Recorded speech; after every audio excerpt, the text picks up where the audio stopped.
Good evening everybody, sorry for the late start this evening. Hopefully we can get on with the piece tonight. A lot more clearing out of material to do.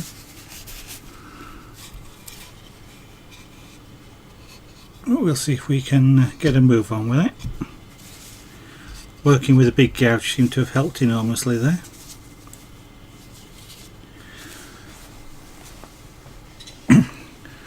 Right, so we'll just see about clamping this down, then I'll move the camera a little bit to make it a bit easier to see. Hopefully I can clamp it that far into, there we go, yeah.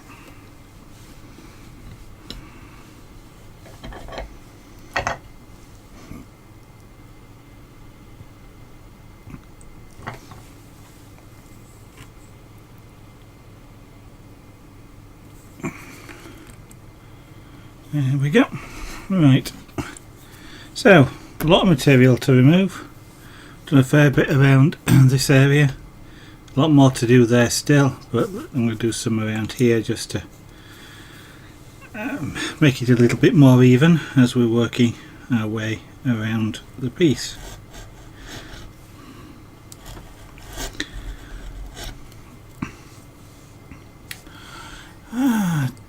Let's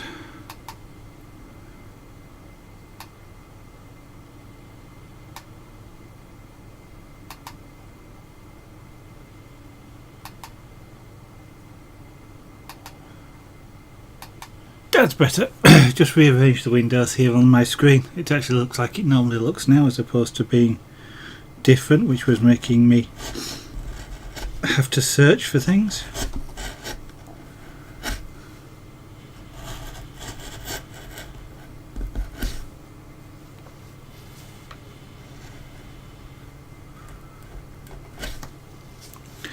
I discovered last night actually that the back of this piece isn't flat. I thought it was warped at first, but it looks like the back of the piece isn't flat, so yeah, I think it's this side here. I've had to redraw the line so that it will look flat from the front, rather than looking like it had warped, because the back is, as I say, isn't flat. So we'll give it the illusion of being flat rather than actually being flat. That doesn't really mean much particularly, except obviously when we come to do this, rather than having a line that bowed upwards, because the line I'd drawn was several millimeters away from the back, but because the back is not cut straight, the line therefore came up. So all I've done is just do a straight line across from the two corners, and the middle will be a bit thinner because of the back, but it shouldn't be a problem at all.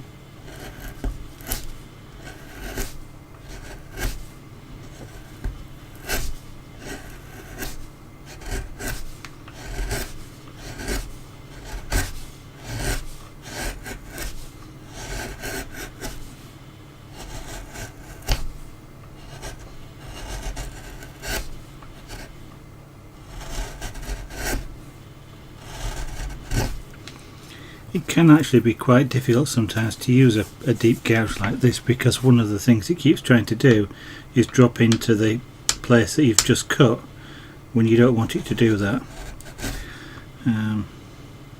It's not so bad once you've got it embedded into the wood, cut into the wood, but it still does tend to try and want to follow the previous track. So takes a little bit more effort and concentration to use it.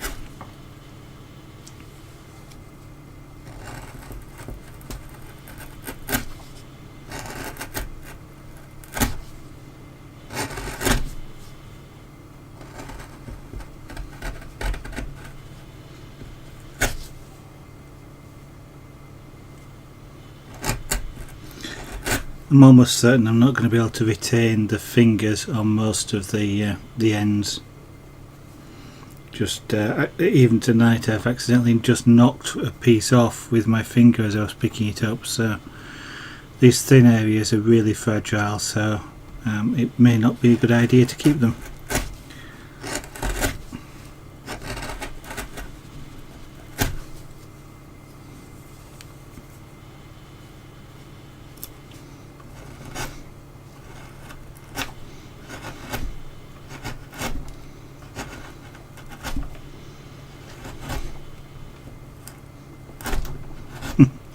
There are times when having a swivel chair doesn't help what you're trying to do. As I push the chisel along this wood, it's pushing me in the opposite direction. An illustration of Newton's law of whatever it is. For every action there's an equal and opposite reaction.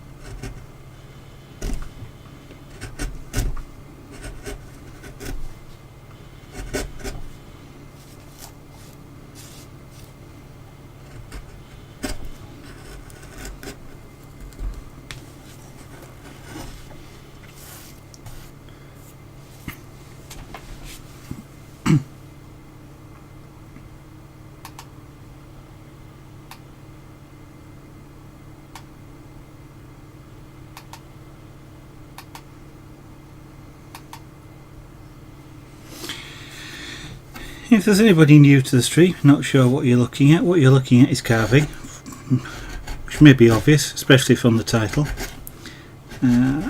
It's called relief carving. The relief carving is really means that it's a carved piece which remains affixed to the back of the wood. It's a bit of an odd thing. I usually describe it as 2.5D carving. So a statue which stands alone by itself, for example, is a 3-dimensional carving. It's carved on all sides. With a relief carving, only the front is carved, the back isn't. The back is just the raw wood. I kind of find it, the best way to describe it is to think of the object like a rose or something like that, which you cut in half and then stick onto a backplate. It's not, it's actually stuck as such, it's all carved out of one solid piece of wood, but that's kind of the effect that you end up looking at the end. If you play Minecraft and you're familiar with the picture frames and then you stick an object in the picture frame, that's the sort of effect that you end up with here. I'm using pure hand tools here. I'm not using any power tools, although I do power tool based carving. I'm also not using any chisels or mallets or any mallets to drive this. These tools, I only have a manual handle, this one, to drive the tools. So I'd need a different handle in order to drive them with a mallet. But this wood that I'm carving here, which is called, in America it gets called basswood, but it either gets called that or European lime wood in Europe, is a very easy wood to carve. It doesn't require the additional force that you get by using a mallet to drive the chisel.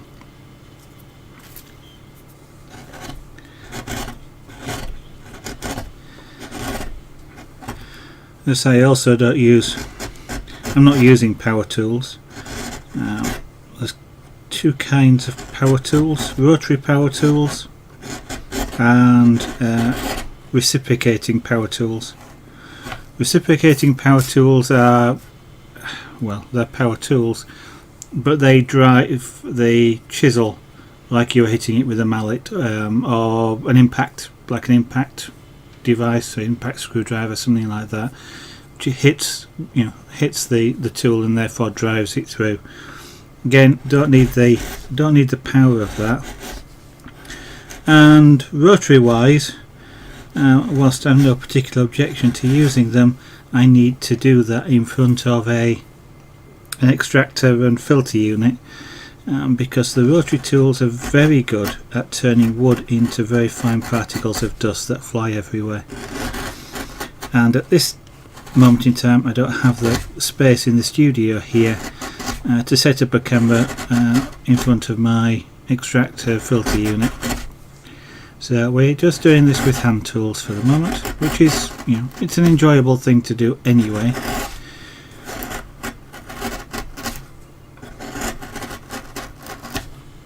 And it's just a slightly different variation on the craft rather than using power tools. Both can do exactly the same job.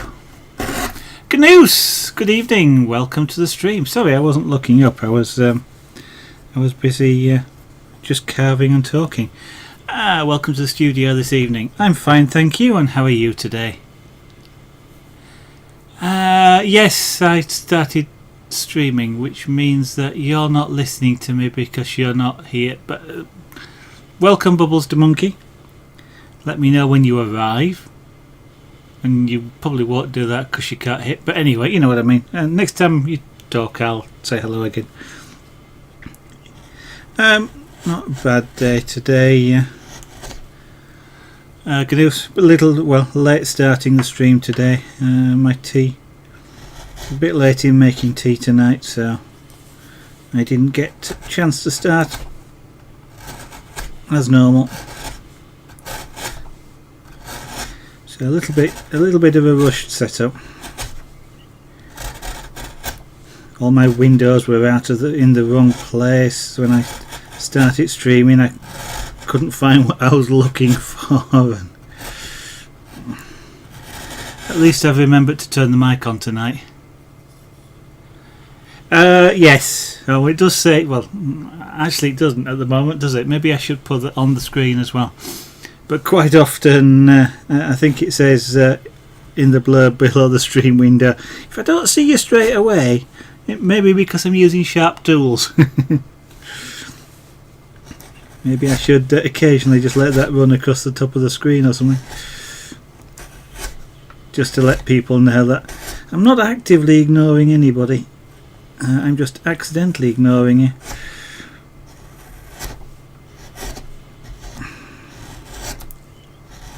It's actually not as bad as it. Now that I'm clamping this down, it's a heck of a lot easier to concentrate on using the tools and looking up as well.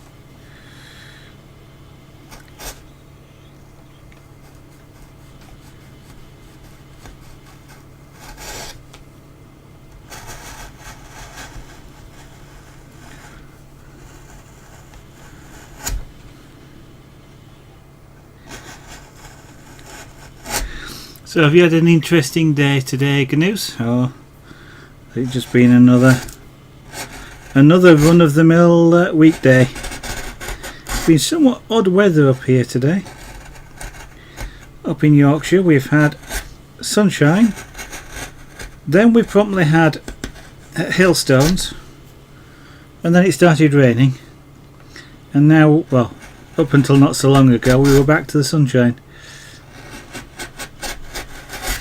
Of course, with the rain, it's a little bit more humid than it was, making it feel quite warm.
If I say out tonight, it's most likely I've just caught myself on the edge of the wood. I don't catch myself on the chisels, so you don't need to worry. Well, I was about to say you don't need to worry about seeing blood, but I'm guessing there may well be people that join the stream just to see if there is. I think the Danish guy has people doing that as well.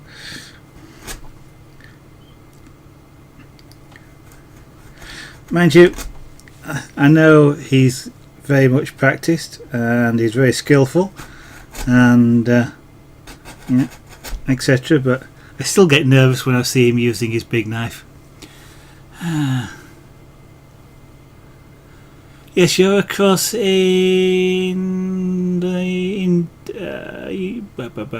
Netherlands, I believe, if I remember. I'm learning. Hopefully, I'm learning. And 3D Bloke, I guess he's around. Good evening, given that he's just hosted me. Perhaps for himself. Are you having problems with the streaming again today, 3D Bloke?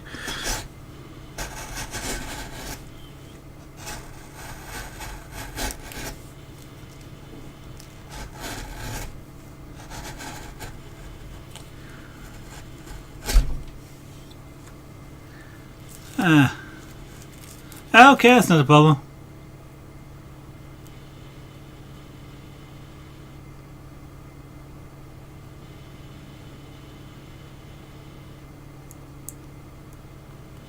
Oh, that's a fair amount of money to lose. 12k.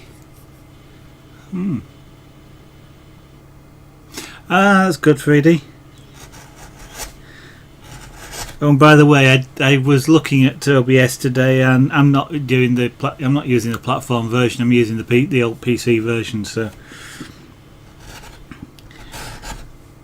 I was mistaken.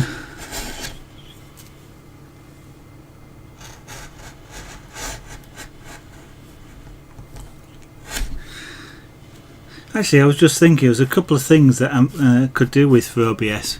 Don't know if you've seen anything, 3D.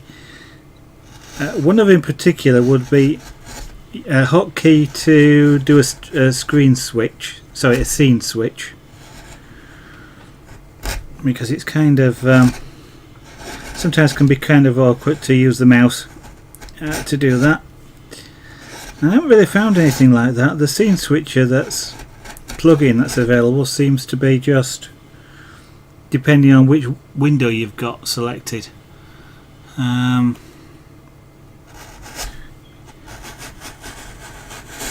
And the other thing I kind of miss, though never in OBS, is a preview window which shows me what I would stream if I selected what it is I'm previewing, if that makes sense.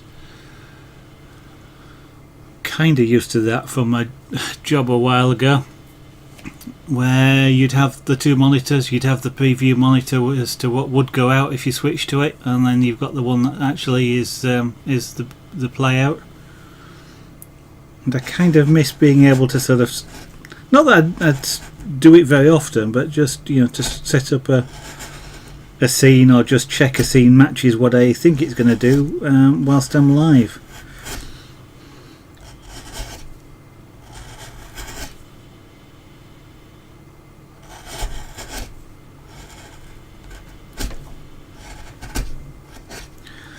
And there's a knot here in the wood. It's really a nice, solid knot, but it is a little bit harder than the rest of the wood around it. Not by a great deal though, but just enough to feel it with a chisel.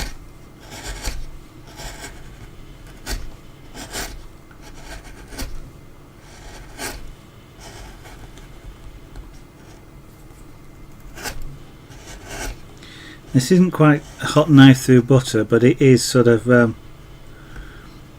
something like that cuts really nice.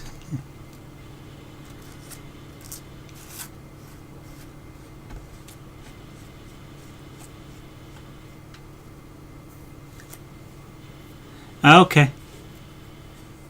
Yeah, they didn't. I kind of had a look. He didn't. I was having a quick look tonight, but there didn't seem to be much for the the multi-platform one at the moment, but yeah, it would definitely be handy. Good evening, Bubbles the Monkey. Thank you for joining the studio this evening. I did see you. I was watching you last night do your mini beads and doing the R2D2. So it could be. The only thing is I've got to turn the camera upside down. I don't mind. There you go. So hello, and I wear glasses, as you can see. So it is weird looking at a webcam upside down. I thought I'm hanging from the ceiling. You never know. And that could mean I'm a bat, I suppose. So hello. I'll put it down because it'll make my arm hurt holding this up. You sit on a tripod at the moment. With a bit of luck, I'll get an adapter arrive sometime this week, so I can use the snake I've got next to me. But I need to save up for another webcam, unfortunately. I have spent what I haven't yet saved in buying the microphone. That's sat to one side there. So instead of having to use my headset, I now have a proper studio microphone here, which is a fantastic piece of kit. It means I stay a lot cooler and I don't have a wire all over the place. But they're not cheap, and so I spent that which I haven't yet saved. So I've got lots of saving up to do. I suspect it'll probably be the back end of this year before I can afford a webcam that's looking up at me, but not quite sure where to sit it because I'm carving now. McJube. Oh, I cannot. McJube Towensky. I apologise if I've butchered your name there. Thank you very much for joining the studio. That's most kind of you. I'm glad you're enjoying what you're seeing this evening. What was I going to say? Oh yes, hopefully, maybe back end of this year, I'll manage to get a webcam. The other thing is I'm not quite sure where to put it, because if I just turn you upside down again, but it would have to sort of sit somewhere down here, otherwise, and you sort of got that angle on me, which is not the most flattering of angles, I guess, because otherwise you just see the top of my head, which is bald. So you just get reflected light. So I'm not quite sure. It's I suppose it may sort of sit somewhere, and I'll just have to keep looking up, otherwise you'll have a really boring view of me.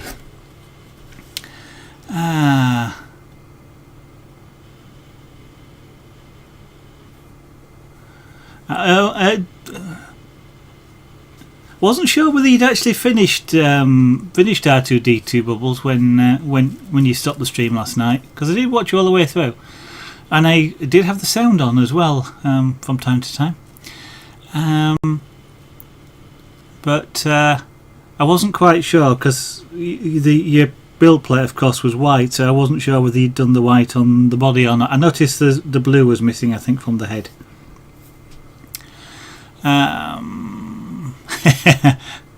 Does Batman hang upside down from the ceiling? I suppose he may do.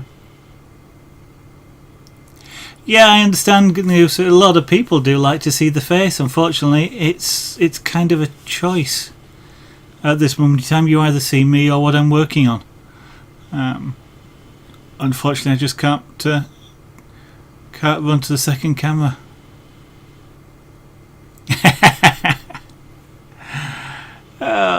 Twitch. I understand the tweet goes out almost exactly as soon as I start streaming, and I've kind of learned a little bit to give you, not you personally, but the royal you, a little bit of time before I actually come on stream. Otherwise, people feel that they miss the start. But that's kind of you, Mister. It'll take me a while to just get the hang of saying MacTube Towensky. So please excuse me if I falter for a little while. Ah, okay. I know. Yeah, I mean, I recall you last night showing people the size of the beads, and I think you normal ones are 5mm, I think, aren't they? So are they something like 3mm? They certainly looked a heck of a lot smaller.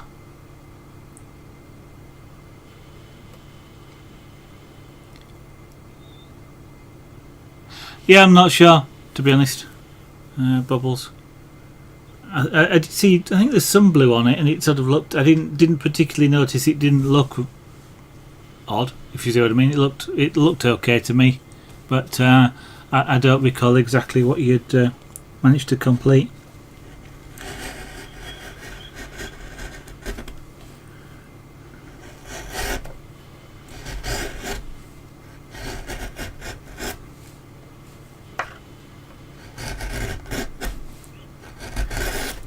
Yeah. Does the stream get any sort of royalties or anything for giving you the idea? 2.5, 2.6. Yeah. Okay. I when I looked at getting beads, and I know, as you know, I got that kit, which I haven't yet opened, but it's sat over there. When I can think of something to do on it, and I can make enough space to actually do something reasonable. I kind of did think about the mini ones, just because you can get more in a smaller space, if that makes sense. So you can do a bigger picture, and therefore the pixelation is less prominent than the larger beads. Yeah, I mean, there'll be, what, 4 times the resolution. And that sort of interested me a little bit. I can't help thinking, though, there ought to be an easier way, tool-wise, of either for the small ones or the bigger ones, actually being able to put them onto the board. It does not seem really labour-intensive, taking one at a time out of a container. Barinster, no, unfortunately I don't at this moment in time. I have got that on a list of things to do, but I haven't yet managed to find enough time to do that. It's kind of awkward now. I had loads of time to do all that sort of thing before I started streaming, but now that I stream, and I stream sort of 2.5 hours a night, it's kind of like that takes up all the time, and I'm now enjoying doing that much that I'm streaming it at the same time, just because why not, and it's part of the fun as well. And even on weekends it's getting a bit dark, but I shall see if I can manage to do that in the future. But I mean, if you want to just see some odd bits and pieces, I've got a couple of things around here that I can show you. We have some pyrography here. I'll show you some pyrography. I've got some samples. A couple of pussy cats on oval plates. So this one's called Junior. And then we have a Felix, both sort of black and white pussy cats, so it's a fairly uniform colour. What we've then got is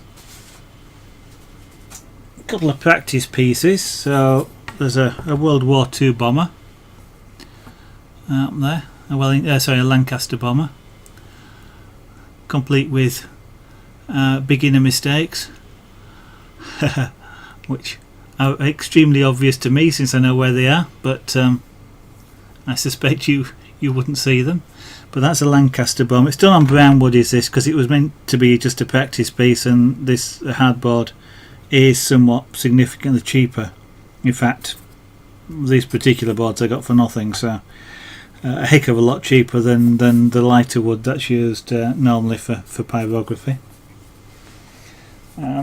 Another practice piece is a locomotive,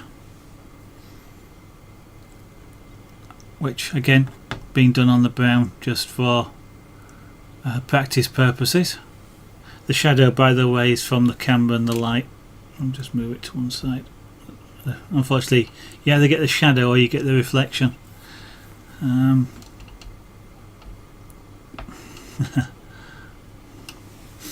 I can't really do much about it, I'm afraid. I should have got some tissue paper perhaps and masked the light a little bit. So that's pyrography. I have a couple of carved pieces around. Well, apart from the one that you see, we've got a rose that was done on stream. This is done in ash, so it's I treated it as a practice. Ash is a challenging wood to carve because it's quite hard, and the differences between the rings and the stuff in between it is quite significant, and it actually makes getting smooth edges quite challenging. So those were done stuff done on stream. I do have a couple of other carved pieces around here. This was the first piece I ever did using some high-speed rotary carving tools. So it's just a fish, but it's actually done out of a piece of firewood, a split log, and that was carved out of a split log. That's not as good as I'd have liked. It's but given that it's the first piece I ever did using rotary tools, I'm quite pleased with it. It's nice and smooth and quite tactile. So there's that. I have started a 3-dimensional figure, but I'm not going to turn her over. So that's again practice. I've never done a statue before or a person, so I was practicing that. And I've started a pussycat. So this is kind of how it's almost an illustration of how you start with figure carving or full 3-dimensional carving. It's been drawn out, and then gradually, like we do here, we work away at it to get rid of the waste wood, because I can't cut it with a saw given the dimensions that I need. And we got the pussycat fast asleep, but this has been done mainly with a knife rather than chisels. So a slightly different type of carving. There often gets called whittling, I guess, but knife carving as opposed to chisel carving. And what else do we have? I can show you some engraving. I've got lots of practice pieces because that's all I do, is a lot of practice. But let's see. I need something black, but I don't have something black. Well, that might help. We've got a rose, which is engraved into the glass, and then we've got there's another one which is really hard to see, which is kind of just an outline of a rose, but they're sort of like a ghost outline almost, which can be quite an interesting technique to use. So I'm trying to not get the. Wonder if I can sit it. No, that doesn't help very much either. Sorry about that. And then we've got got a Raspberry Pi logo. Just because I was looking one day, I thought, what can I do to practice? And that was sat in front of me, so I did the Raspberry Pi logo. And sorry, I haven't got the space, but just sat at the right hand side there. That's an old building from a cowboy town film set, which again was just done to practice. Let me put that glass back. I haven't done any glass engraving on stream, and again, like because that uses the high-speed rotary tools and creates glass dust, so I need to use the extractor with that, and I can't set up for that at the moment. Can show you another couple of pieces.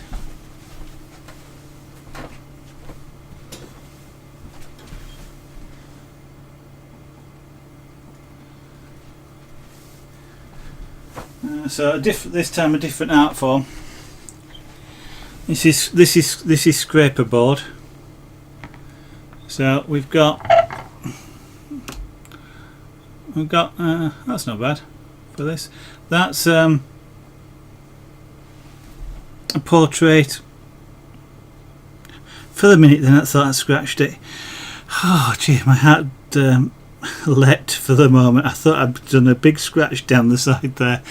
That's a portrait of a musician on stage, a guy called John Miles. Used to be in the charts a few years ago now, but he's still very much active in the music industry.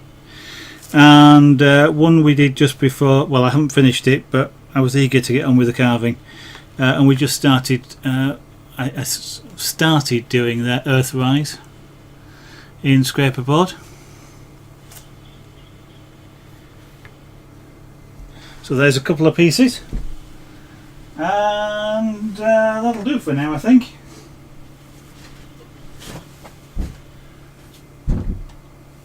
Just put those back safe so they don't get scratched. I also do some airbrushing, but not on stream at the moment. Same problem with that. It has to be behind me, and I just can't get a camera over there at the moment. Maybe when I get the new studio later this year, then I should be able to maybe do something with that, but that again is a bit in the future. And about the only other thing I've done on stream, which some of these guys will have seen, is I built a quad rotor helicopter, which I've yet to test fly for the second time at the moment. It's still sat waiting its second test flight. But I did that on stream about last week, I think it was, Bill. We tested that at the weekend. So a fair few pieces there. Yeah, bubbles with the smaller ones. You could almost do with like a vacuum table to hold them down. That's an interesting idea, actually. Wonder if you could do something like that. Mind you, generating the vacuum might be a bit noisy, but it would certainly hold them in place. I wonder if you could end up vacuuming them, ironing them whilst they were still being vacuumed down as well. That's an interesting idea. Maybe one of these days I might get around to testing it.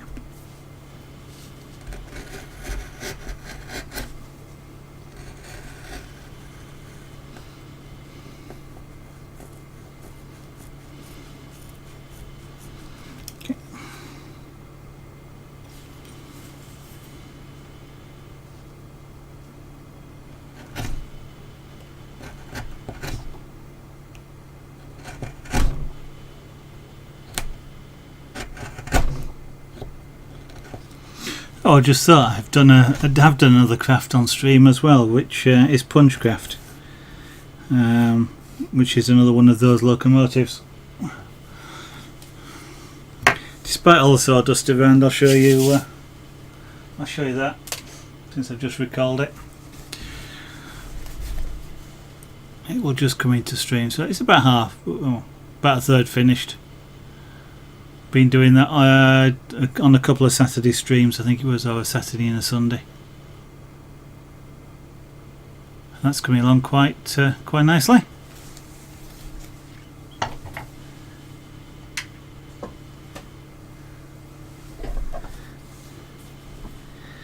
Right.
I was just thinking then, Bubbles to Monkey, if you're a football fan, it's probably best not doing those mini beats then when your favourite team's play.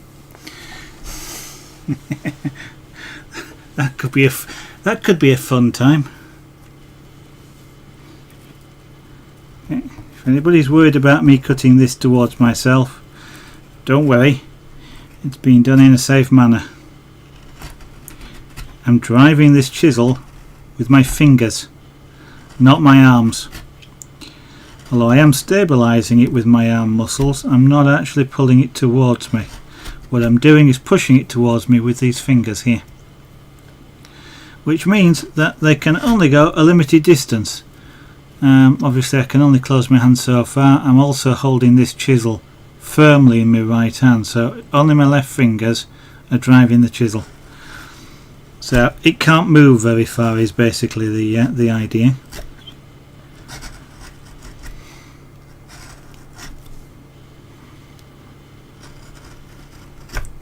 So it's and by keeping my arms, if you like, to one side, even if this thing moves like that, as you can see, it doesn't really. It's really hard for it to make contact, the sharp end anyway, with anything. So as long as I don't go silly and start trying to pull it with my arms, it's a perfectly safe exercise. Even though I know it's everybody's taught, never cut towards yourself. And that is, generally speaking, really good advice. And I'm even doing that now, if you like. I'm not cutting towards myself as such, because myself is out of harm's way. But it's the sort of thing it's one of the rules that beginners to all sorts of crafts are taught, because it's the safest way for them to start. But as you progress, you learn, if you like, the full meaning of it, and how to work within that generally very good idea, but actually, do what at first glance would be a naughty activity.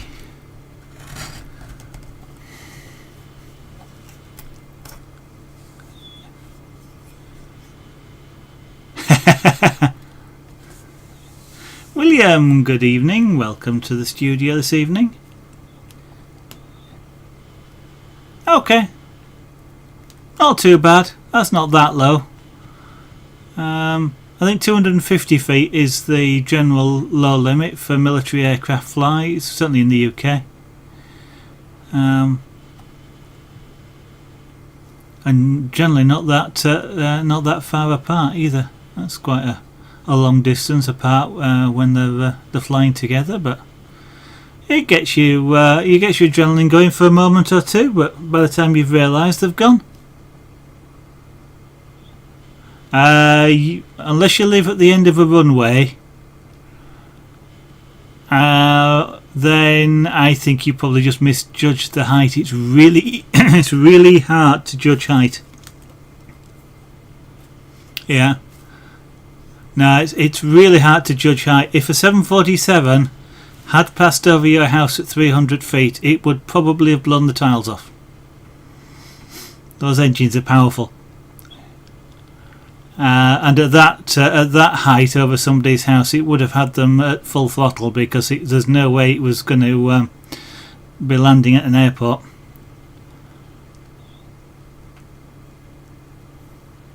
It's really surprising. I do live relatively close to an airport, and it is really hard to judge.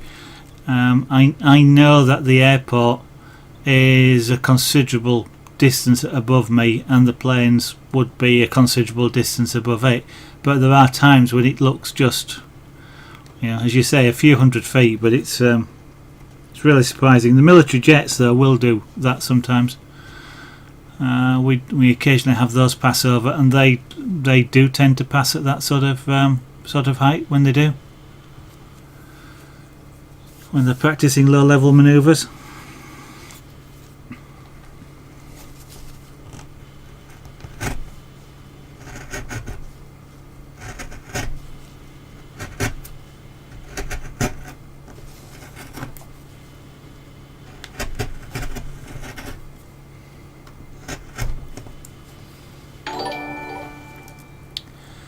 Kipper Babe, thank you very much for joining the studio this evening and following. That's most kind of you. I am glad that you're enjoying the stream. Feel free to say hello in chat. There's some very friendly people around this evening, as there usually is. Yeah. Probably what they call a short final, William, where they turn in really really quickly, as opposed to doing a normal. I'm trying to think what the actual term is, but they if aircraft do one of two things. They either come in a long distance away and then they'll turn somehow to come into the runway, or they'll come down alongside the airport, probably for something like a 747, about 5 miles away from it, turn and do what they call a base leg and then come in to land. If there's a reason to do so, like trying to get them in quick, they turn them short and sort of come in. Takes a bit more effort for the pilot, the autopilot, etc., but that's the sort of thing they're trained easily to do.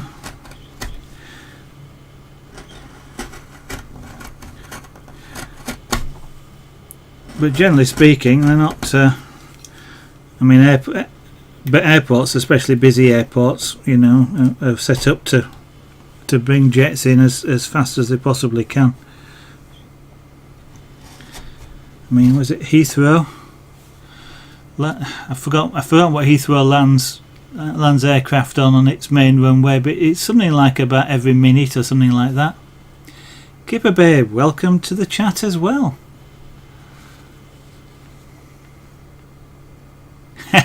It does make you jump a little bit, William. Yes, it does.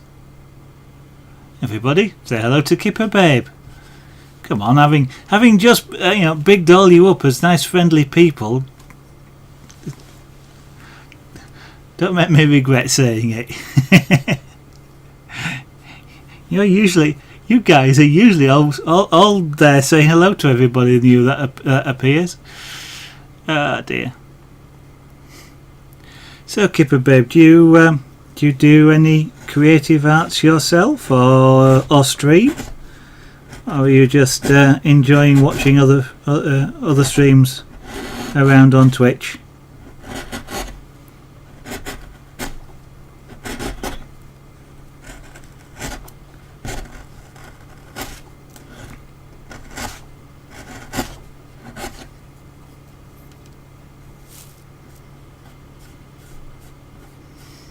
Yeah, probably just executing what they call a short final.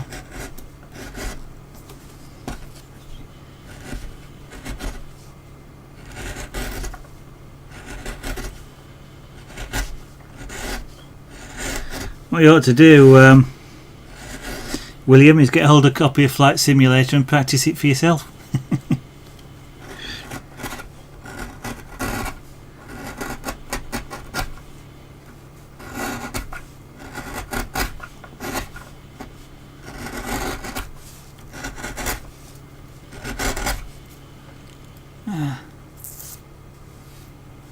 You paint and draw. Oh, that's good. Anything in particular? You have any sort of favourite subjects, or just whatever takes your fancy? And why not stream? I mean, I'm not forcing you to anything like that, and I'm quite happy for you to watch me stream, or any of the other guys. I mean, there's quite a few people in chat, generally speaking. I know there's at least two in tonight that stream as well. Bubbles the Monkey, who streams bead art, and that's both larger, medium and tiny beads. I think last night she was doing R2-D2 from the Star Wars films, and we'll be continuing that at the weekend. Kicking around somewhere in the background, we've got 3D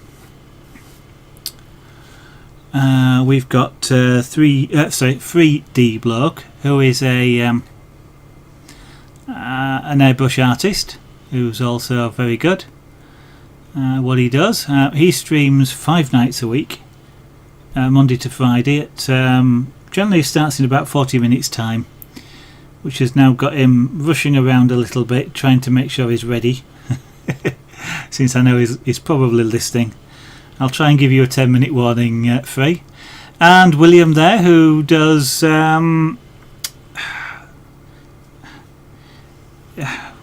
it's 3D.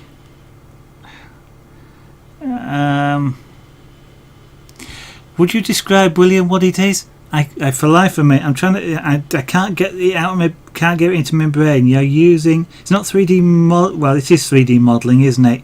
But it's sort of animation type things. Yeah, migraines are can be a pain. I have suffered from them for quite a number of years. They used to have me rolling around on the floor and all sorts of things. But I'm quite lucky now. I take a medication on a daily basis, which means I get them extremely rarely now. But migraines are odd things. The ones I tend to get these days, I don't so much have pain. It's some of the other side effects, or some of the other effects, that I tend to get more of these days. Leazar, welcome to the studio. Thank you very much. I could say I don't have an accent, but everybody has an accent. Mine is a Yorkshire accent from the UK. I don't know where in the world you're from, but welcome to the studio. So we have, we have 2 or 3. It does. You obviously need the webcam at the least, Kipper Babe, to stream, but it's quite good fun. I certainly would recommend you consider it. Obviously, that's not a demand or anything like that, but there's quite, especially if you're doing. It seems like a lot of people quite like the physical, to watch people physically doing something, whether it's drawing or painting or carving or whatever. In creative, had quite a few comments along that line. So there's a lot of people have a lot of interest in it, but I know 3D Block actually sort of inspired me to stream. I hadn't been up to it's probably about 4 weeks ago now. I don't know when I actually started, and up until that, let's say I've done more art since I've started streaming than I've done in the last 3 years.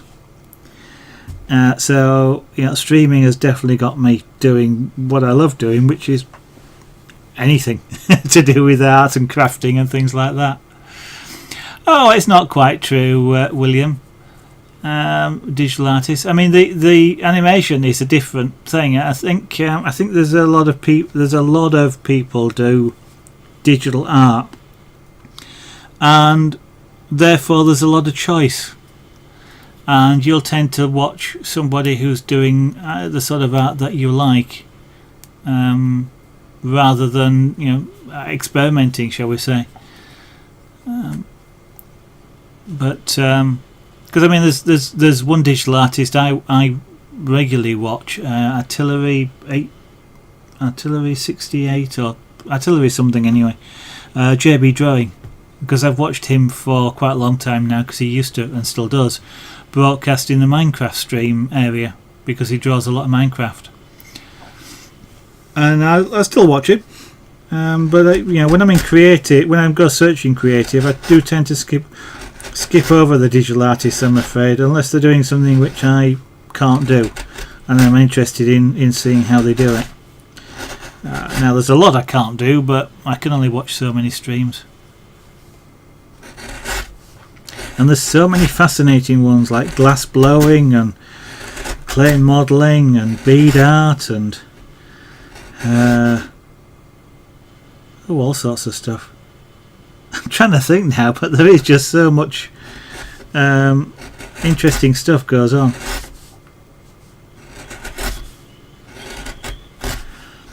airbrushing, pyrography. A couple of people do pyrography that I know of. Leazar, thank you very much also for joining the studio, and welcome. Thank you for following. That's absolutely fantastic. I'm glad you're enjoying what you're seeing.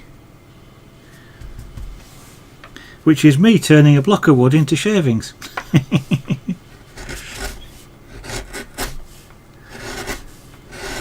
I thoroughly enjoy the sound of this happening, and one of these days I kind of feel like wasting a whole block of wood just turning it into shavings, because I love the sound of the chisel going through the wood, as I believe does a couple of people on the stream as well, including Bubbles. Yeah, well, if you ever have a camera you can try it, and if you don't like it you give up, and if you like it then it might turn into a nice extension of the arts and crafts. But yeah, have a good morning, afternoon, evening wherever you are in the world, and nice chatting to you. Drop in. As I say, I stream every night at the moment ish, apart from personal engagements elsewhere obviously, from about 8 PM UK time, which is about an hour and a half ago. So yeah, feel free to drop in anytime, say hello if you choose, or lurk if you wish to.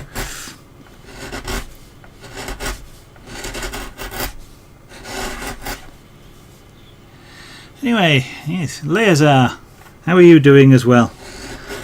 Kind of, this might sound like an interrogation, but it's not. Do you also do any arts and crafts? And do you stream as well? It's always interesting to hear about new streamers and what they do. I occasionally watch CNOT Bush, William. He tends to be on he tends to be on about now, doesn't he? I think. And when I finish stream, and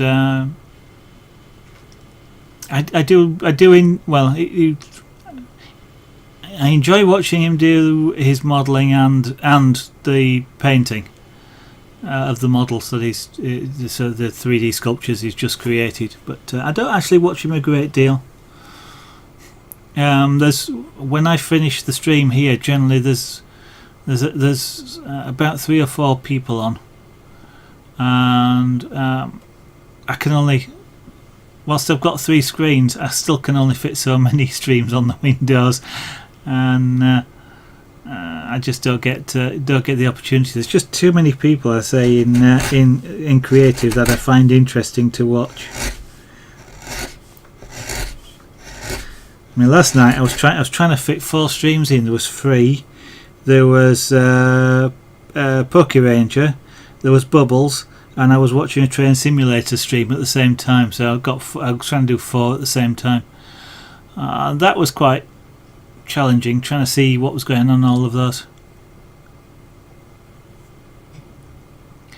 Yeah, it's the streaming is his business, isn't it? I think, or sort of extension to his business, because his business is actually creating those and selling those models.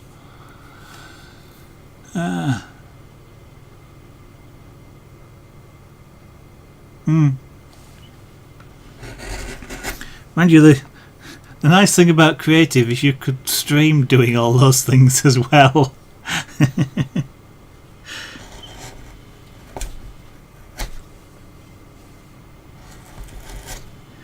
That's the really funny thing in a way, is in creative. I won't say anything goes, that's not true, but it's like I decided to build that quadcopter, which I'd never previously I'd never thought of streaming, and yet I streamed that. And I've seen somebody building a computer. One of the things I want to get around to is, for Truck Simulator and maybe Train Simulator, a physical keyboard, or for the Truck Simulator, things like light stalks.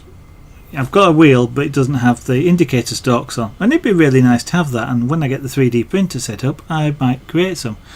But there's there's things like lights and stuff. Now it's okay if you can remember all the keystrokes on the keyboard, and I've got a reasonable range of buttons on the wheel, but it would be really nice to have kind of like a push button that said lights on it, you know, and lit up. So I've kind of halfway through creating one, so I'd be able to push the button, you know, it might say lights on it, push the button, it lights up and the lights come on in the game.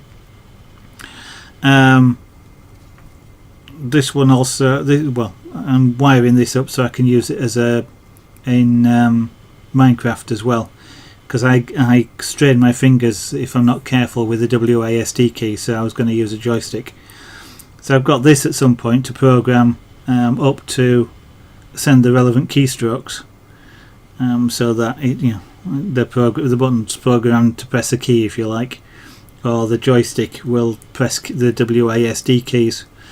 So I've got that to program, and I never would have thought of doing that on stream, but I probably will. Same with putting this thing in a case. So some of the programming I want to do for the truck simulator, so that I can, you know, get feedback from it that the lights are on, for example, to light the key. And then again, that'll be something that I possibly will do on stream now that I never would have done before.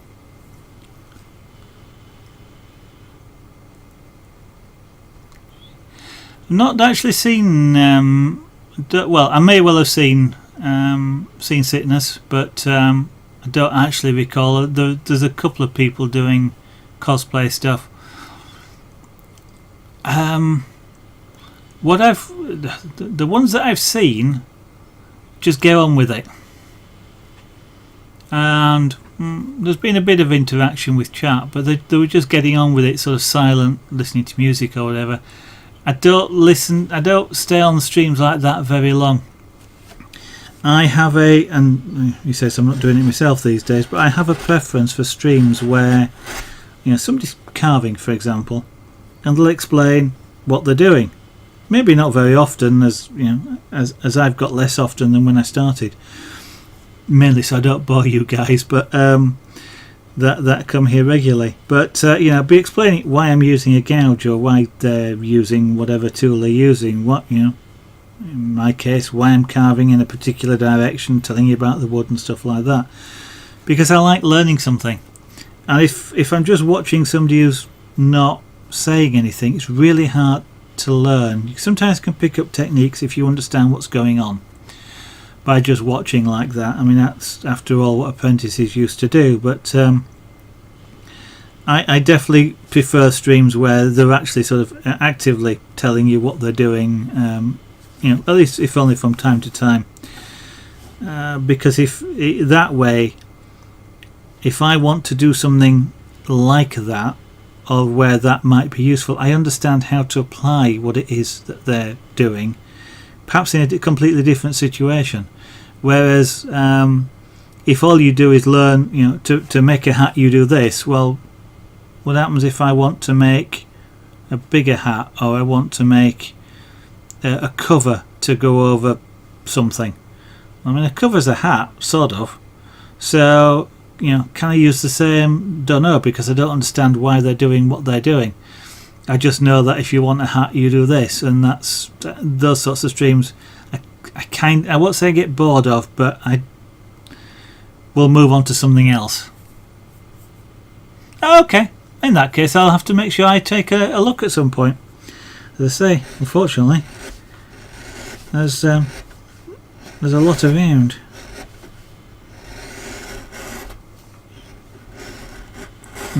I just think it's kind of weird as well, because when I have a lot of time, I don't know, like Saturday morning for example, there isn't as many streamers on at that time.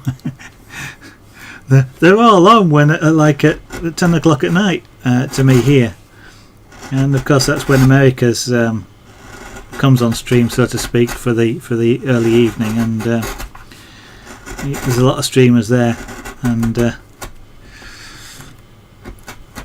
I can only watch for so long. I have to go to bed, you know, that sort of thing.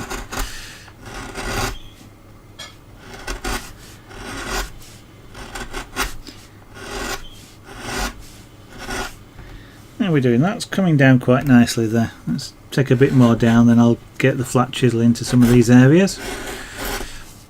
Or indeed, I may even get a V-shaped chisel into some of these areas. It'll be a bit adventurous, use a different shape.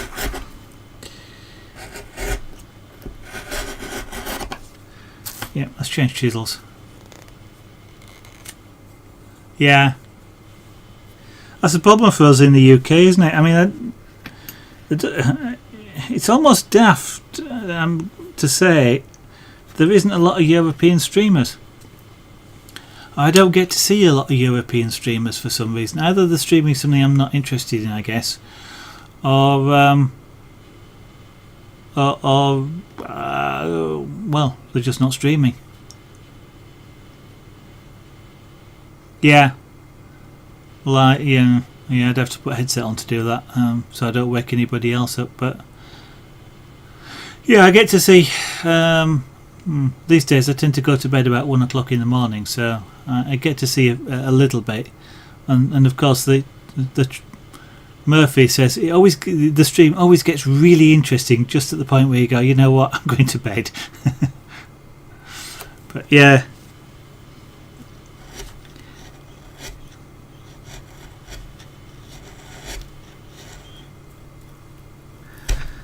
I mean, even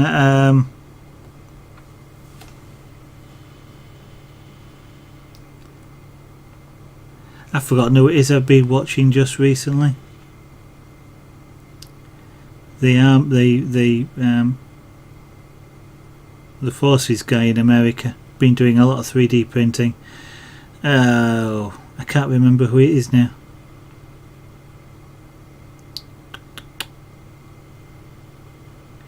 It has completely skipped my brain. Free would remember if he was around, I suspect.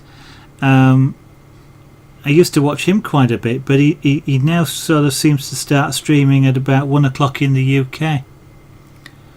And I can't see him. Could be Free. Gluten-free gamer, that's it, thank you very much. Yeah, he seems to now start streaming about 1 o'clock in UK time. Obviously it's a reasonable time for them, and I can't really watch him while he's on whilst I'm at work.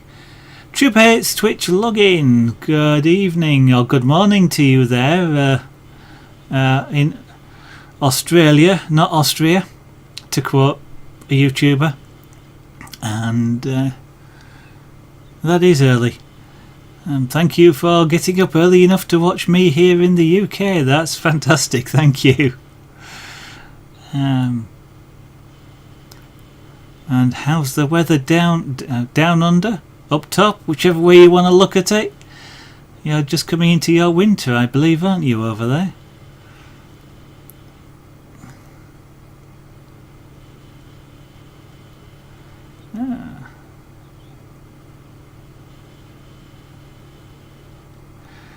Yeah, well, I sometimes catch you fairly late on, William. 10, 11 o'clock, and sometimes cold. It's been a bit like that here in the UK today. We've had hailstones, some fairly sizable ones, and the wet stuff is kind of normal around here. Not to stereotype you, but cold and wet in Australia, that must be really unusual. No, I know. It's cold is a weird thing, and interestingly, what do you consider cold? And I know it's perhaps a daft question, but we've got friends, for example, who live in Greece, and sort of the 22 degrees that we consider to be, well, it's okay. They're putting on coats and stuff like that, and and we're walking around in t-shirts just about, and it seems weird. How and once you spend sort of some time over there, then yeah, you start feeling 22 degrees is cold, and it's a weird thing, is human body.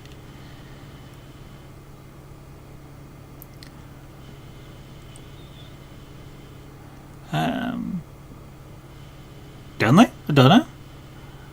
Is there anywhere high enough to actually get snow in Australia? Trooper hits Twitch logging.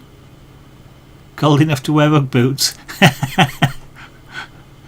Yeah, I guess it has to be really cold to want to wear something like that, doesn't it?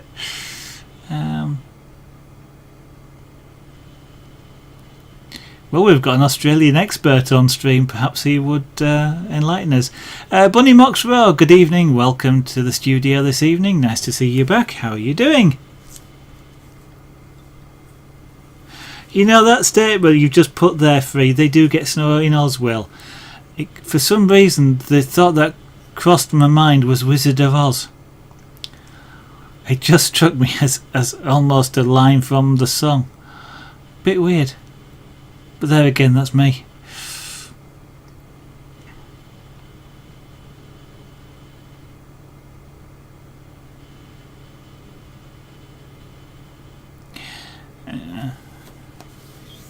I was watching. Oh, it was in. You were in Bucky Rangers stream last night, Free, talking about. Who was it? Some person that was on about wanting to live in UK, and things. It just struck me. Everybody seems to want to live somewhere else. Everywhere's just about the same apart from weather.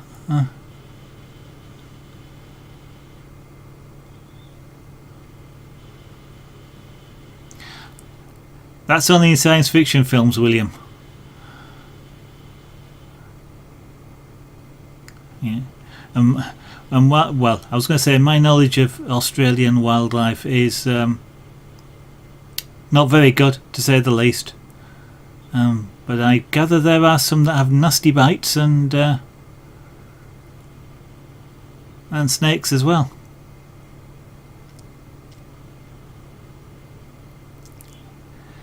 Yeah, I'm not keen on them, especially if they start fighting back. Yeah.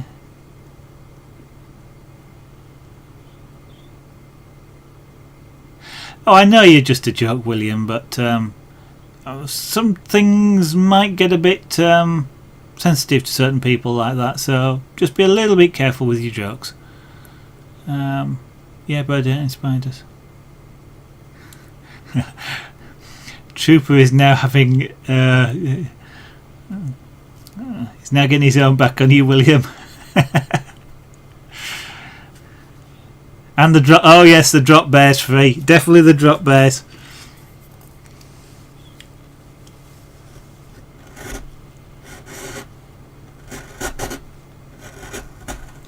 You've got to watch out for those, William.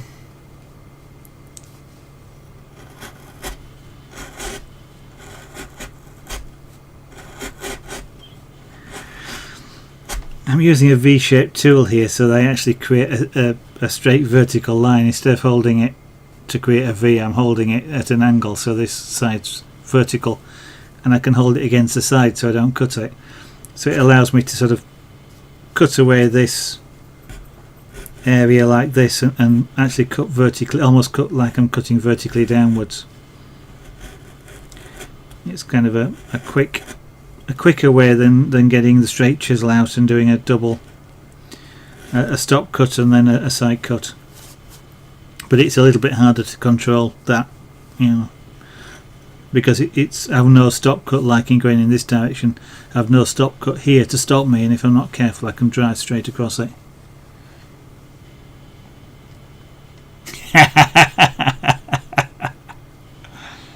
Yeah, that's right. Indeed, Bubbles, indeed. Yeah, I don't like mosquitoes particularly. I don't like being bitten by the things, but that whiny sound that they make, the high-speed wing beat, drives me potty. Mind you, up in Scotland, especially around the lochs, you get a heck of a lot of midges, and they're kind of silent and I guess they bite. I don't know, they're pretty irritating things. And I've been up there when you see black clouds and you think that's a low cloud, and then you realise it's actually a cloud of midges. and they sort of literally, literally a black cloud. That's when you disappear inside and shut all the windows and light an insect repellent.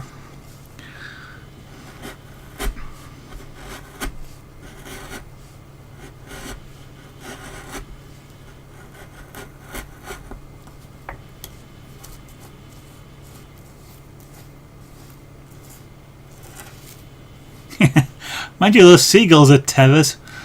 They are. They're a dangerous thing.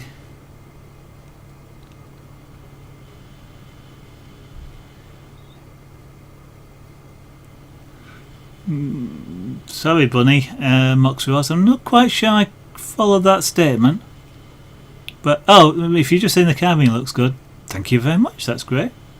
Thank you for the compliment. It's always good for the ego when somebody says you're doing something good.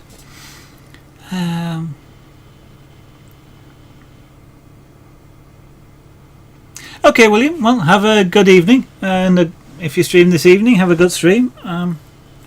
Again, if I have the chance, I shall drop in and watch for a little while.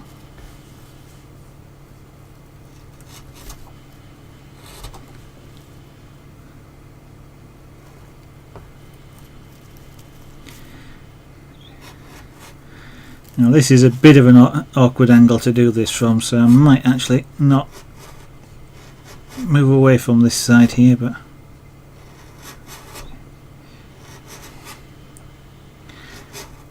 because of the angle I'm having to push at with being here, I am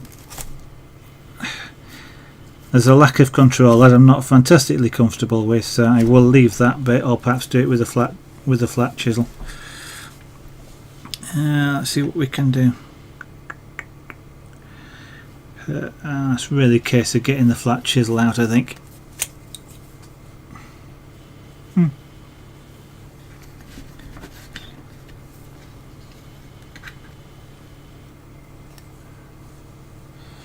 Yeah, well, 15-minute warning at the moment, free, but yeah. Is that a map of Australia? Well, it is upside down. I'm trying to think if it looks like a map of anything, but I suppose, well, actually, interestingly, I suppose it does have a sort of slightly vague resemblance, doesn't it? But Bunny Mox Rose. I hadn't thought what to do with it, to be honest. I don't have a. Well, I tend not to like hanging things on walls, so if it's really good, it'll probably sit somewhere for a while. But I'm just as likely to sell it. Yes, actually, selling it might be a little bit awkward with it being what I would describe as fan art. It's the image, the reference image that you see using at the bottom left there is actually is actually a painting by a guy called Michael Wheland, and it's of the dragon, which is what it is has been the image was drawn to be used as a book cover for one of the books in a series written by McCaffrey, who unfortunately is no longer with us. The series is a book of is about a world called Pern. It's a science fiction, folklore science fiction sort of thing. Bit of a crossover between the two, and there are dragons in it that live in harmonious relationship with humans. And these Michael Wheland is the artist that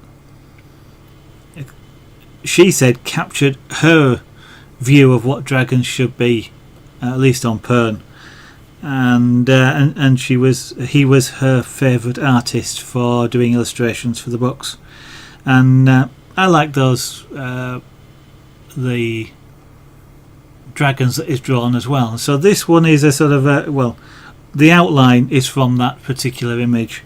The rest of the carving will be all mine, and we've missed quite a bit out, as you can see. There's no there's no rider on this dragon.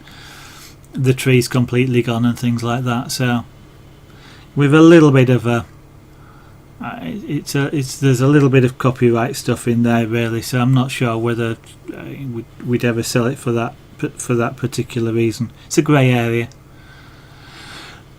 Do I do whittling as well? I'm doing some Captain Craft.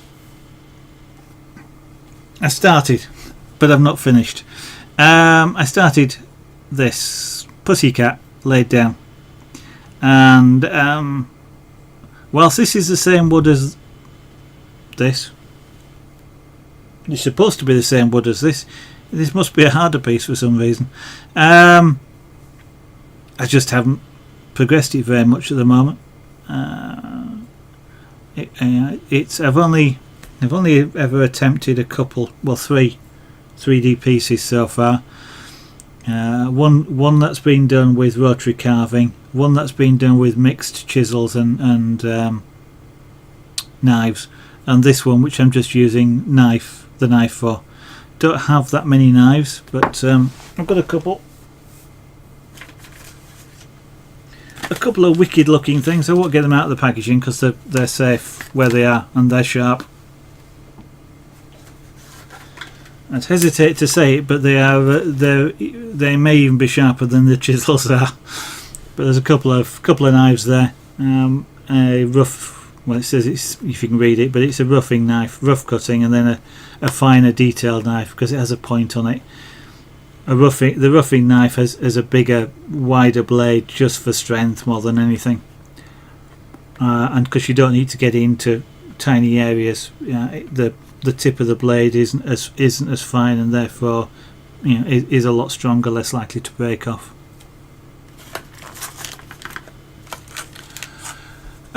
Whittling is a little bit more dangerous than carving. One thing I would highly suggest if you intend to look at it is don't use a penknife. Either use fixed blades like that, or a jackknife where the blade actually locks, so you can't close it without sort of specifically pushing a button or whatever. Which obviously in some countries, because it's a lock knife, that can potentially be illegal to carry unless you've got a particular reason for it, so be a bit wary of that. Those knives are okay-ish to carry as long as you've got the reason for it, but don't get one that will just, a lot of pocket knives will just close on you, and if you do that and you got hold of the blade, of course they'll close across your fingers and they will give you serious cuts, especially if they're sharp enough to whittle with. Highly also recommend you getting something like that, or perhaps even a slightly different version of the same thing. These are Kevlar impregnated gloves, or woven gloves. So the dark strands that you sort of see within this is Kevlar, and of course what Kevlar does is it's resistant to cutting. It's not resistant to stabbing, but it's resistant to cutting. So as you're whittling with a knife, and I shouldn't really do that, I'll do it. As you're whittling with a knife, if you hold, because of course you tend to hold your piece, so if you do and you just, it's fairly easy, if you like, to slip and like catch your finger, and that's a cutting motion, and these gloves will save you a lot of pain, shall we say. They're not 100% guaranteed, but they're better than not having them at all. And you can do without them. You just have to be really careful. What they won't do is they won't stop you if you're trying to doing that sort of motion. Then you can stab through these gloves because it basically just pushes the weave apart. But even using a chisel like this one's not too bad. If you hit it straight, it'll just be uncomfortable. If you hit it at an angle, it potentially will penetrate. So they're not 100% safe gloves.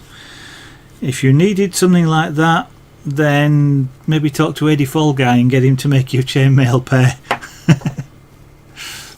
Lost in House, good evening. Welcome to the studio this evening. Nice to see you. Yeah, it does.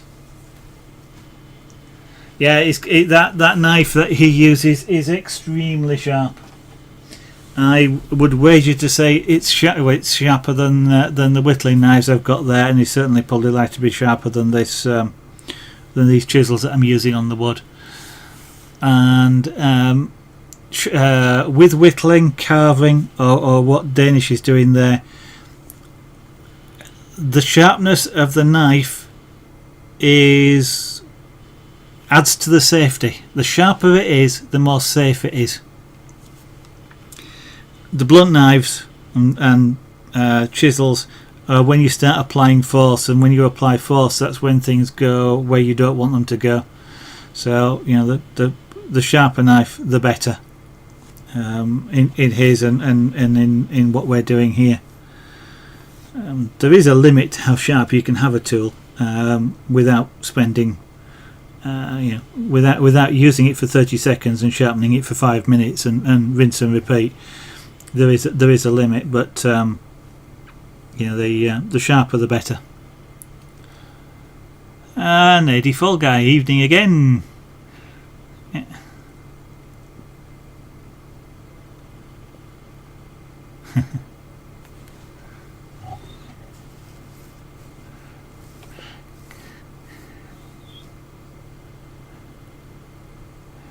Yeah.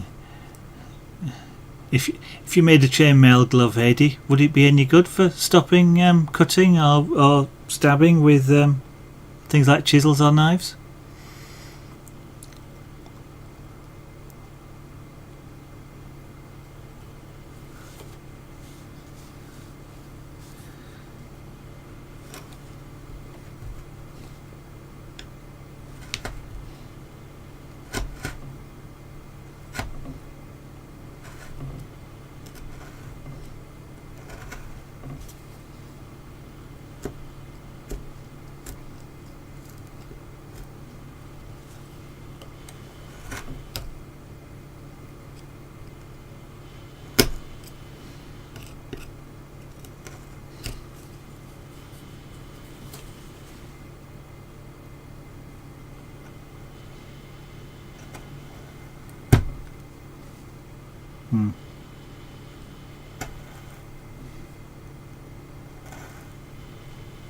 You have to be careful of these tips. This wood breaks very easily.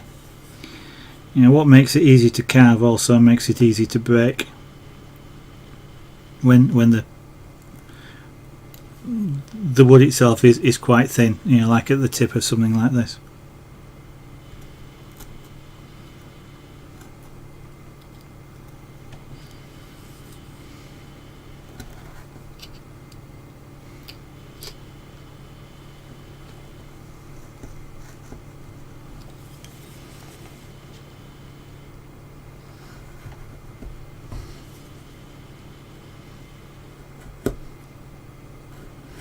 So how have you been today, Lost? Sorry, I'm just a bit... Bunny Mox Rose, okay, well. If you come back, you come back. If you don't, you don't. But enjoy creative and enjoy the rest of your day.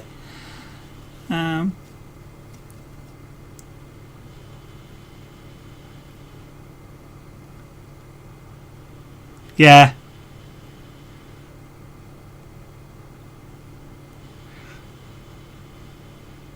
I've never tried, you know, cutting or butcher's knives or anything, but yeah, I've seen some of the knives that fishermen use for gutting fish, and those things are extremely sharp. And actually, in some of the factories, they do wear chainmail gloves just to stop them slicing the fingers off. It was just a discussion, and I just mentioned the Kevlar gloves, but then it just struck me. I wonder whether a chainmail glove would work. Perhaps it wouldn't be very good for holding the piece of wood, but Even aluminium, I'd have thought, would have stopped a knife blade. The bit that always makes me cringe, Trooper, and I know it's keeping your fingers out of the way, but when you're chopping the tomatoes or whatever, you know, with those knives at rapid speed, as some chefs seem to be able to do, that, and I know you're doing it against your knuckles, your fingers are out of the way, but it still makes me cringe. Aluminium's stronger than you think, Gnus, and of course you only need it to stop you once, because if you damage it or you whatever, then you can replace it. But not too bad. Lost, sort of had a headache there earlier today, but it went away, I'm glad to say, and the weather's been interesting, as you probably know.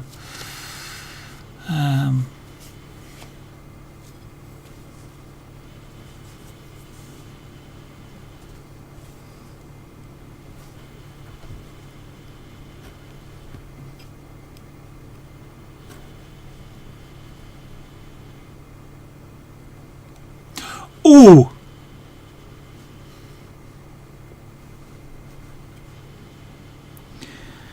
Professional jugglers maybe, but anybody else was a silly person.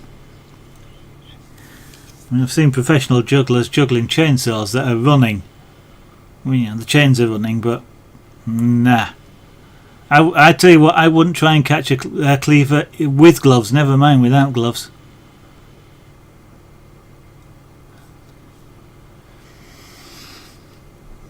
Yeah, I'm lucky today. Lost it just went by itself.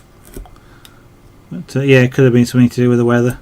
Doesn't usually affect me like that, doesn't the weather? But and I was still a bit tired when I got up this morning, and it's been a warm day, so one of my migraine triggers is sort of dehydration, tired and warm and thirsty. So not exactly dehydration, but that sort of idea. Combine it with tired, and I usually end up with the migraine. Today it was just sort of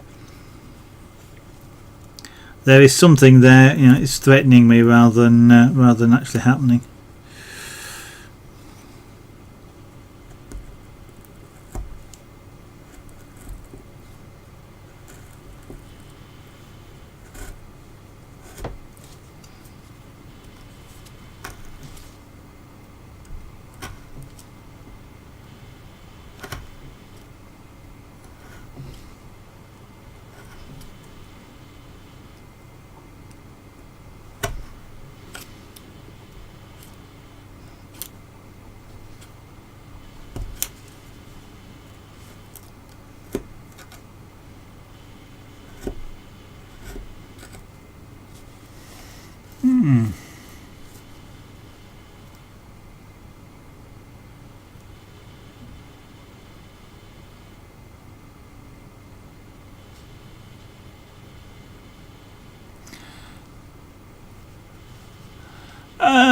Yeah, but the rings themselves don't. I know it's the open, and if you watch Eddie doing it, I mean, they look like they bend quite easily. But don't forget, of course, with something like that, you're effectively spreading a lot of force around the place. So, and you only need it to save you once. You can repair it after that.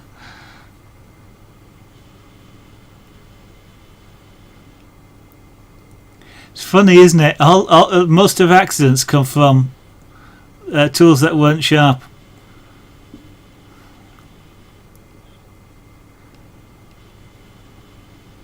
Sharpening, yeah. Interesting. Oh, yeah, I suppose. Do you use sharpening steels? Was that why, Trooper, see, you got a slice off while using a steel? Or do you actually sharpen using stones?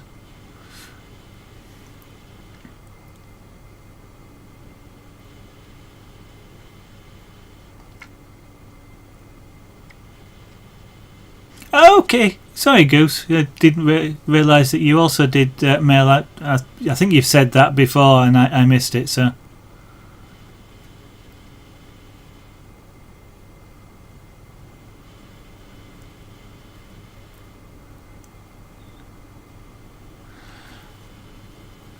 Well, have an interesting day at work. Trooper hates Twitch login. That's interesting as in you enjoy it, as opposed to interesting as in a day to forget. And thank you for dropping in on the stream before you go to work as well.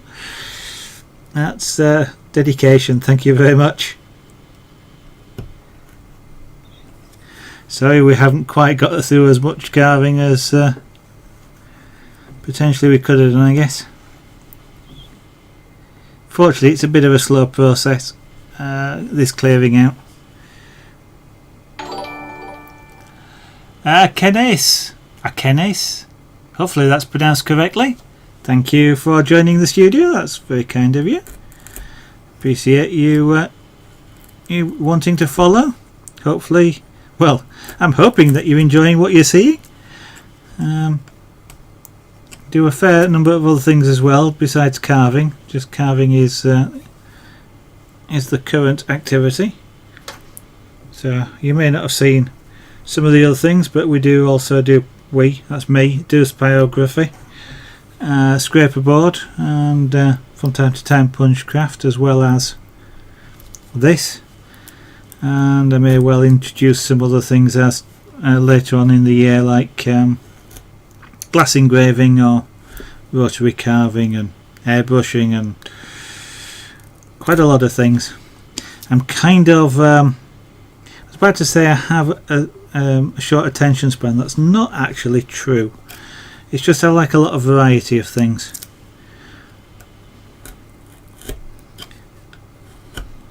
Which means it takes me quite a while to build up skill in any one of them, just because the practice is somewhat spread out.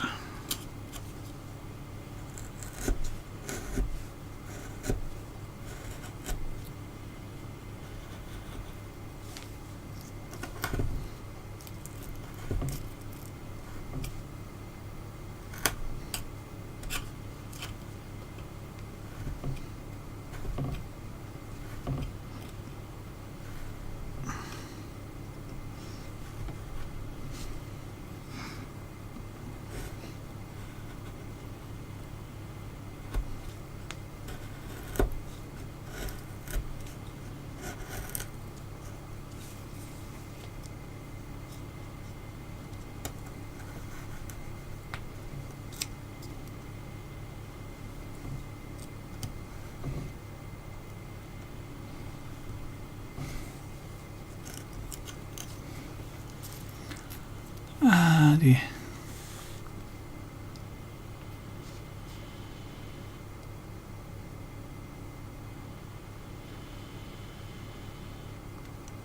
Ooh. I've cut. I once cut with a slightly blunt knife, shall I say, as a kid, 16, something like that. I once cut down to the bone. I've still got the scar just here. Slice that down, I could actually see the white of the bone. Stuck a plaster on it and it's been alright ever since, but that was there. Anything like that, Trooper hates Twitch login. Yeah, gives me the dear.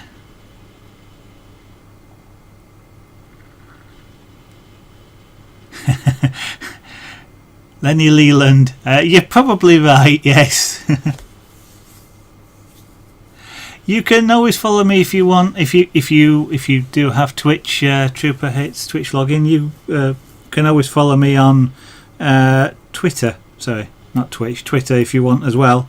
There's a tweet goes out when the stream goes live.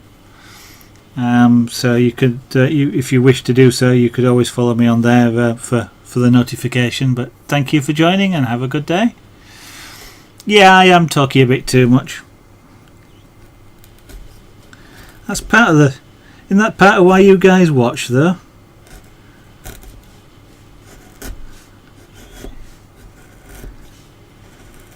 See, when I'm using sharp tools like this, I can talk, but I can't read chat.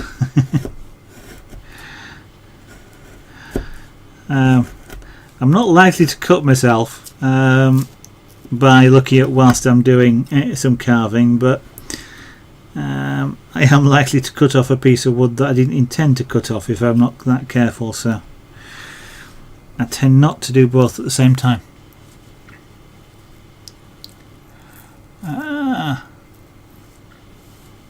Danske.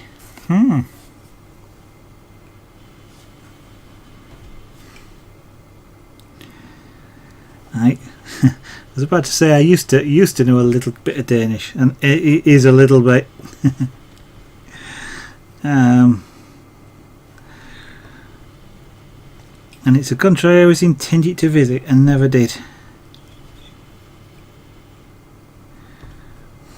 But welcome, whether you're from Denmark or anyone else. Oh, Lenny Leland, thank you also for following, joining the studio. It's a play on words, you know, and glad you two are also enjoying what you're seeing. That's great. The play on words, in case you hadn't realised, of course, the studio is television studio and art studio. And my art studio is, and the television studio for that matter, is the size of this blue non-slip mat you see here.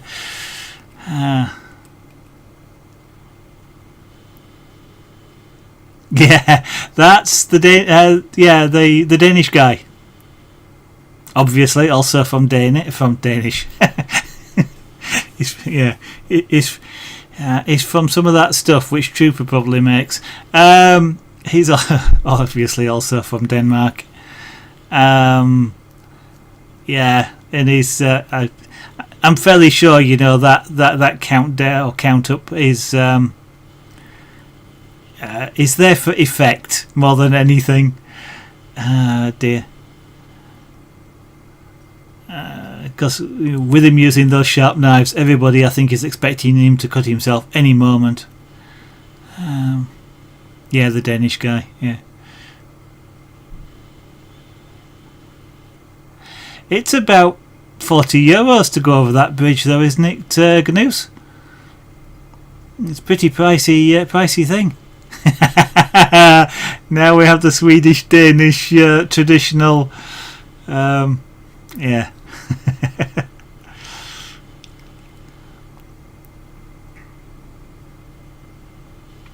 And of course, I kind of do know a couple of words of what was originally Danish Lenny Leland, because Broad Yorkshire, as I was saying on stream the other night, Broad Yorkshire has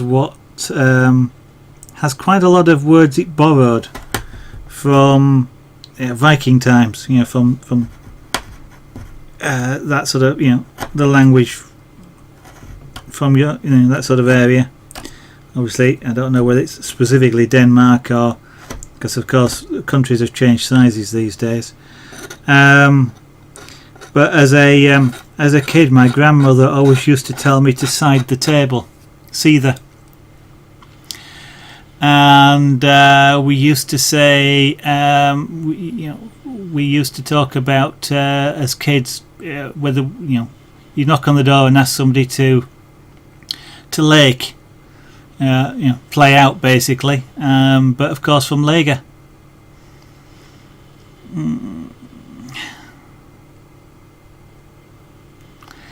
Danish are coming. Yeah, the Danish are coming. Yeah. Dansken. That always caught me actually is the at the end of the word, not as we English say it at the front. Kind of made sense when you're saying it. It sounds more natural to say that than it would be any other way. But yeah.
one thing you notice is you're really gentle when cleaning the piece from scrap.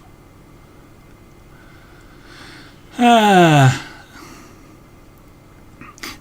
wood is really soft from that point of view, and I am using hand tools, and I'm sort of not doing it in the best of conditions to really go too hard at it, and I don't really want to start banging things like that. It get annoying for you guys, but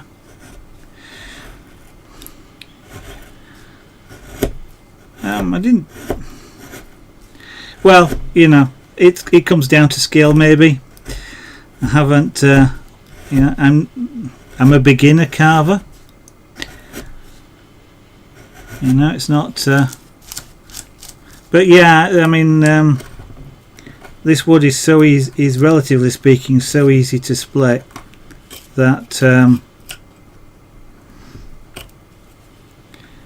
I don't want to. You know, like a piece here is. I don't want to sort of just pull on it because I'm likely to split a whole section like this bit here. Obviously I'm not going to tear that one too easily, but I'm kind of like developing the muscle memory almost to remember not to pull on things, because you know when you finish carving, when you're doing the finish carving, what you don't want to do is do that with a finished piece and then rip a whole section across.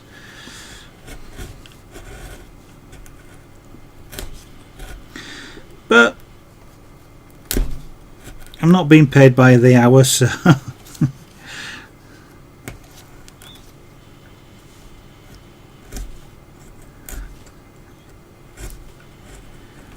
or rather I'm not charging by the hour.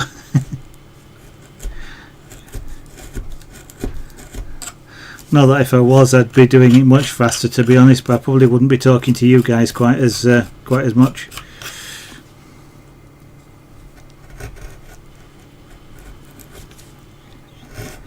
I know you're just here really to see me rip this piece in half, aren't you, and spill blood all over the place. Oh, split, yeah.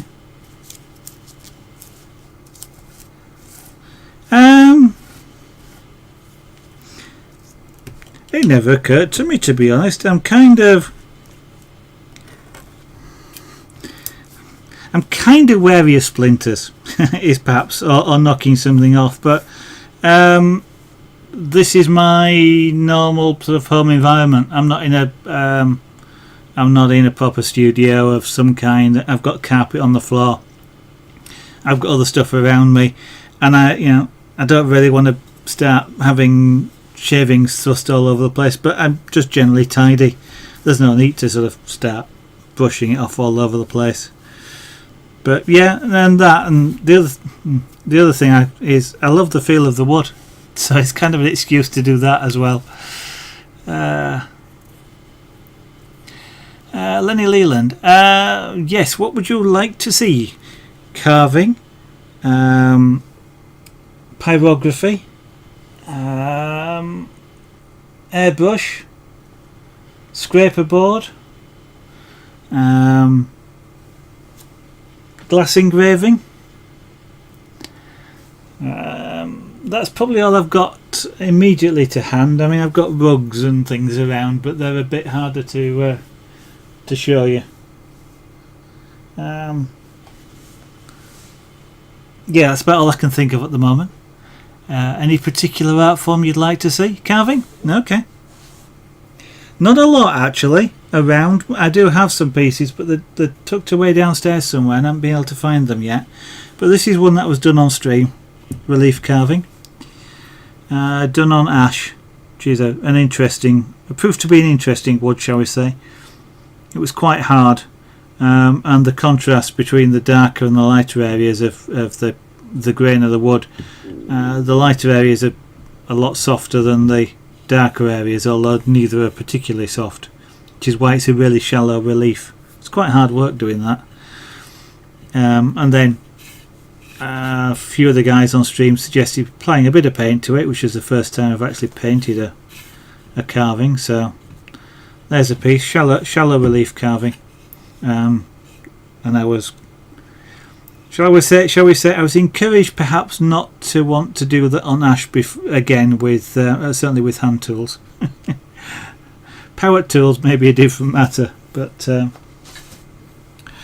apart from that, I really don't have a lot around. I've got a statue that I started doing, and I've literally just started, so this is kind of a rough, using the knives as well as the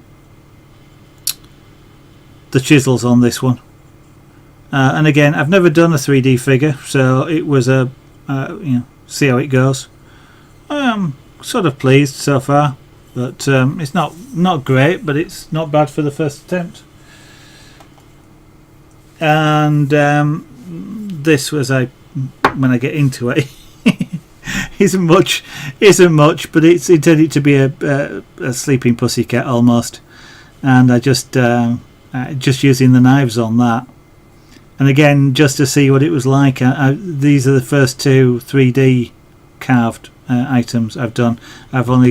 Previous to this, I've only done relief carving, and I've got a couple of pieces, but I don't know where they are. One is of another rose similar to that one that you just saw, and the other one is a ribbon which I did for a wedding anniversary, which is a ribbon with a message burnt into it using a rotary, a high-speed rotary bit.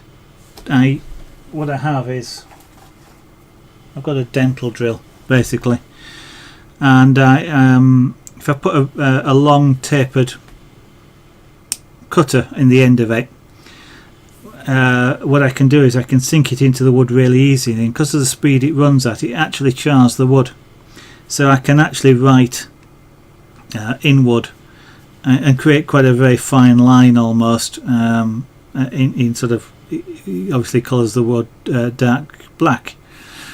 So there was it is a message written on it together with a ribbon with two hearts, the two hearts intertwined.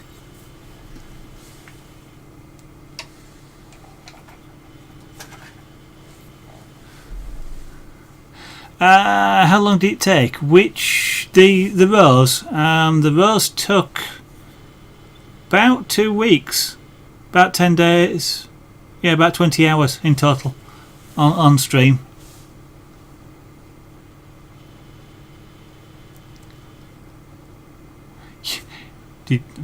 I didn't even hear it, but it's a reasonable mic, yes. That was the idea of getting a mic which was I could have at the other side of the desk from me. I didn't have to wear a headset, and if it's picking up that, I apologise, I didn't realise it was making any sound.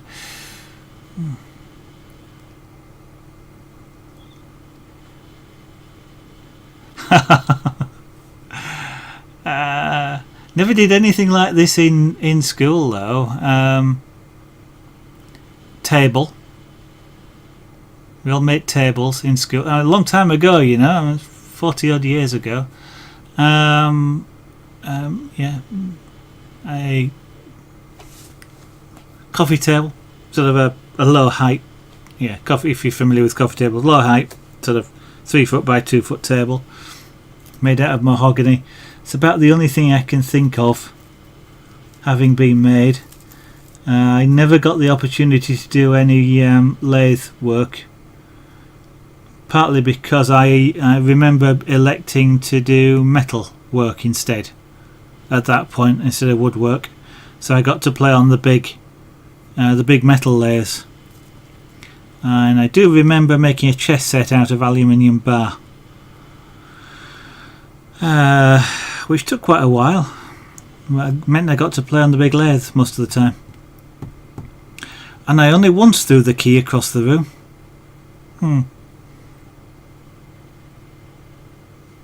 Kind of kind of after, like now, I think it would have been great to at least have had the experience of trying to do a bowl, carve a bowl on the lathe. And I sort of half toy with the idea of, but not seriously, of getting a lathe and doing that. But yeah, I love, well, it'd be easier carving some of the hardwoods anyway, but I quite like this. Well, I do like this, and there's no quiet about it. It's I definitely like this sort of carving, so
yeah, that's probably would it be 11, 12?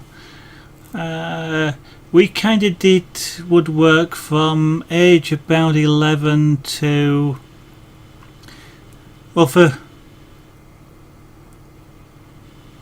11 to about 14, and then then we could do either stay with woodwork or do metalwork for a year, to 11, 12, 13, yeah, to about age 14, and then it was sort of more specialised if you were then going to take that for the what was at the time O levels. Davies Luke 2005, good evening, welcome to the studio. Nice of you to say hello. Thank you for joining in.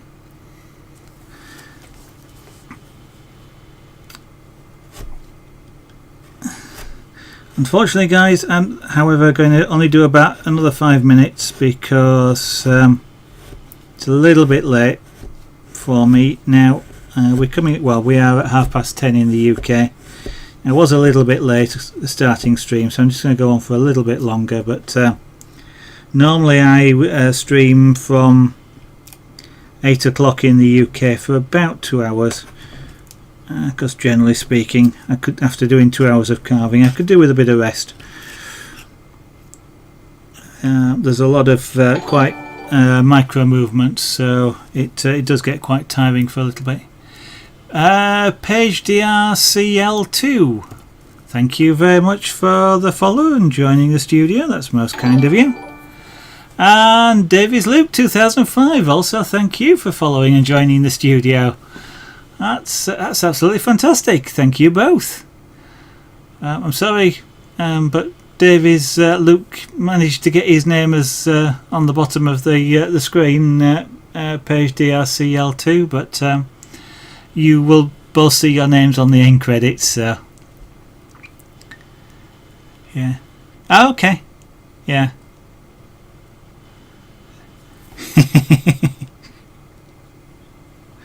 And I'll bet you only play that Viking when it's useful to you, don't you, Lenny Leland? Oh dear. I had some friends of mine that did the same thing. Yeah. Vikings were only mentioned when it was convenient for them to do so.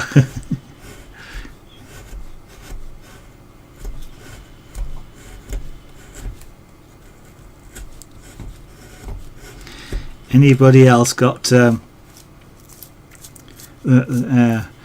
we say a certain look if Vikings were mentioned in their presence?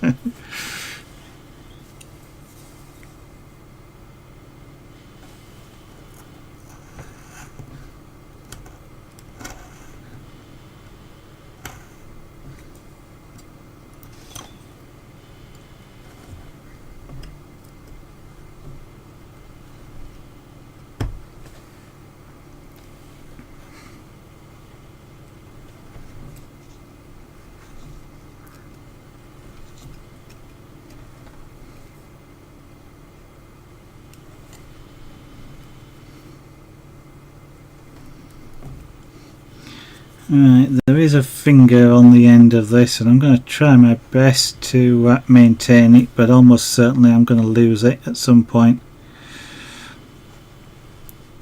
because this wood, whilst great for carving, thin pieces such as this down here, which you might not be able to see, but there's a thin piece of wood here,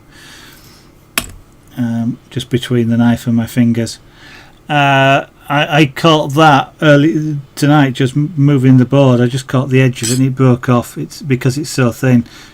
The thing that makes this wood nice for carving also means it's relatively weak when you bang slim areas like that. So it is something I have to bear in mind when I'm carving, that I generally can't. I have to make what would otherwise be thin pieces thick in order to safely support themselves. So like when I do the wings here of the dragon, it would be nice to sort of make them paper thin, for want of a better description, but they will end up having to be quite thick in order just so that just a slight knock doesn't break the whole wing off. I mean, the relief carving itself means that a large amount of the wood underneath the wing will actually stay there, but at the tips where we start to undercut it, so that you actually think you see underneath, because it is partially an illusion, then that's the area we have to watch to not make it too thin.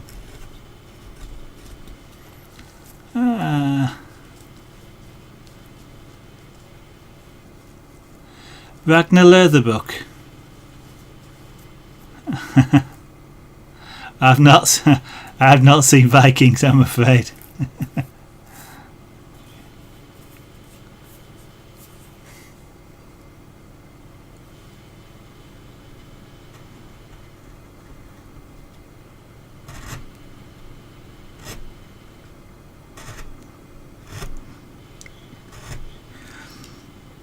I'm kind of not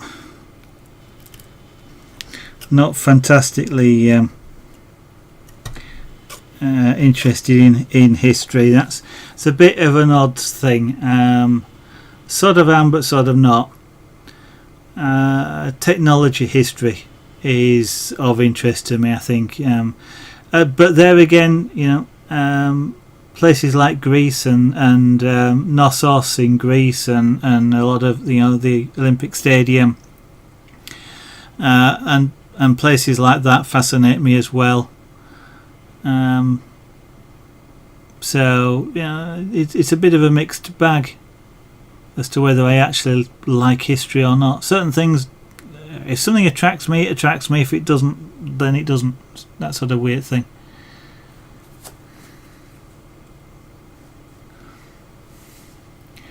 So, Davies Luke, 2005. Do you do any crafts or art? And do you stream? Actually, I haven't asked you the same question either, Lenny Leland. If you feel like answering, of course. If you don't want to, that's quite all right. but just interested, especially I'm especially interested in if there's new streamers, because I'm fascinated to watch people who do physical arts. And that's kind of the thing I love to watch in the creative area.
Oh, now you're using big English words that I don't understand, Lenny Leland.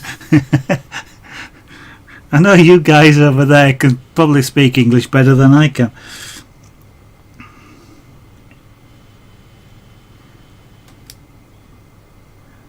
And I know you can speak English better than I can speak Danish, that's for certain.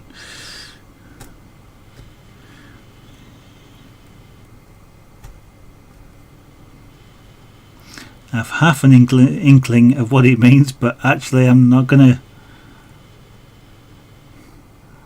I suppose I'm not going to embarrass myself by trying to guess, but I wouldn't be embarrassed, it'd be just a guess. And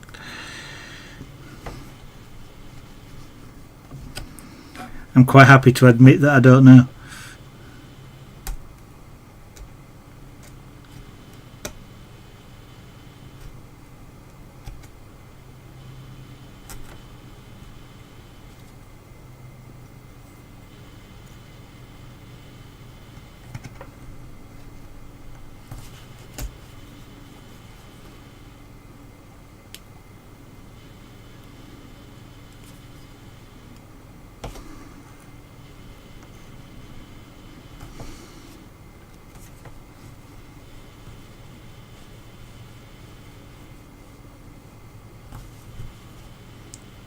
So, okay.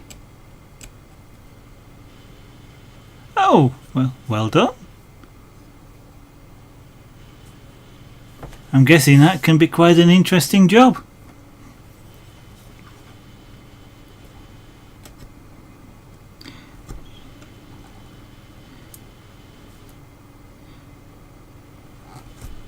Do you engage them in anything in particular during that time, Lenny Leland, or is it just an extension of school time?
it's certainly a worthwhile job, that's for certain.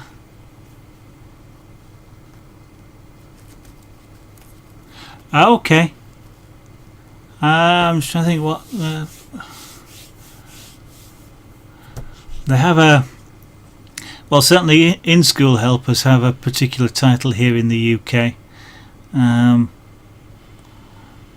I can't actually recall what it is. I mean, I know they get called classroom helpers, but they generally have a title. They're not qualified to teach, but they do assist. In fact, I'm not altogether sure whether they need any training at all. But obviously slightly different over there. Well,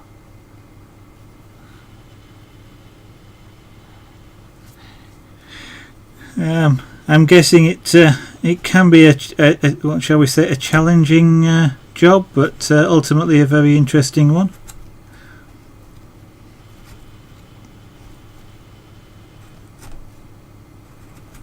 And I'm guessing you have to enjoy working with children, for example, if you're talking about children or the disabled people.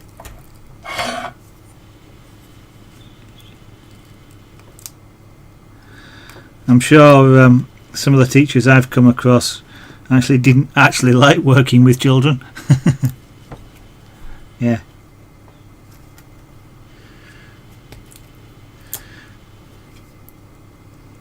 I'm sure there's quite a few people on the stream that could probably point at some teachers that they've known themselves that they probably thought didn't actually like working with them.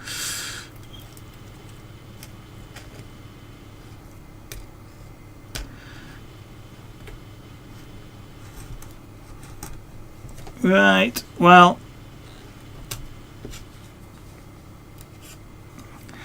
I think that will do for this evening. We've gone on about quarter of an hour longer than, 10 minutes or so longer than I intended. But we've done a fair bit of cleaning out there, and I've got about another 10 minutes after the stream now just to tidy up all this these shavings and things. But we've made a fair bit of progress, despite me, stopping to chat.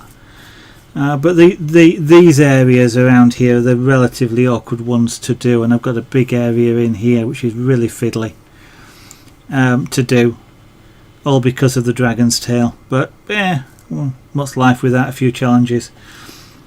We're sort of mostly, apart from that, we're mostly down to the back plane area.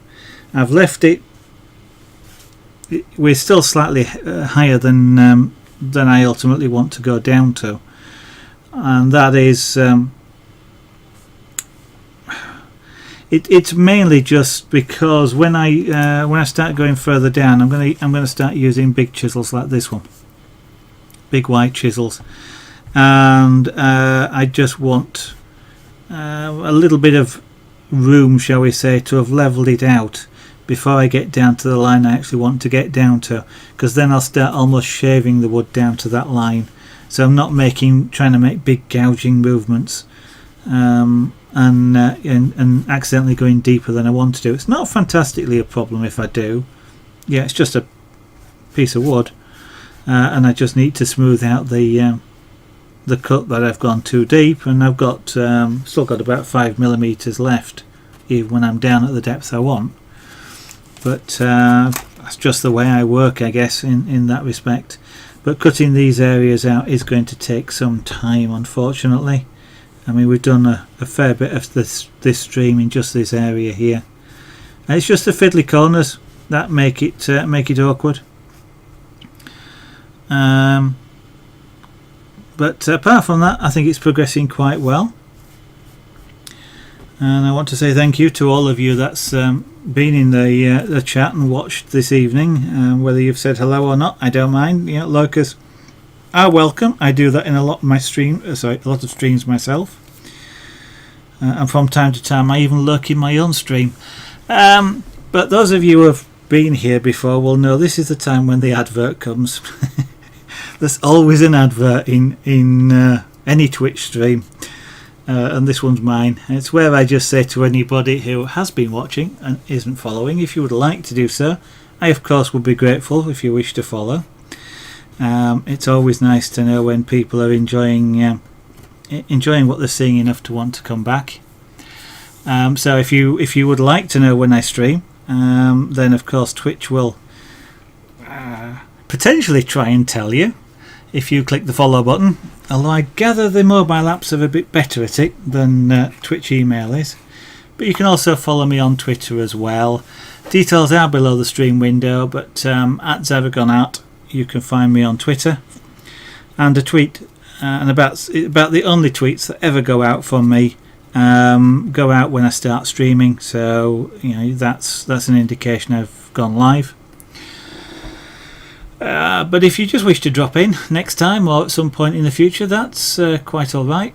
I generally start streaming around 8 PM in the UK time. That's 1900 GMT, or is about 2 3/4 hours ago from wherever you are now. 2 3/4 hours ago is roughly when I started streaming. And yes, you're right, AD, I was eating my tea at the time, and you know what time you saw me, so I was trying to eat my tea to start my own stream. But thank you everybody.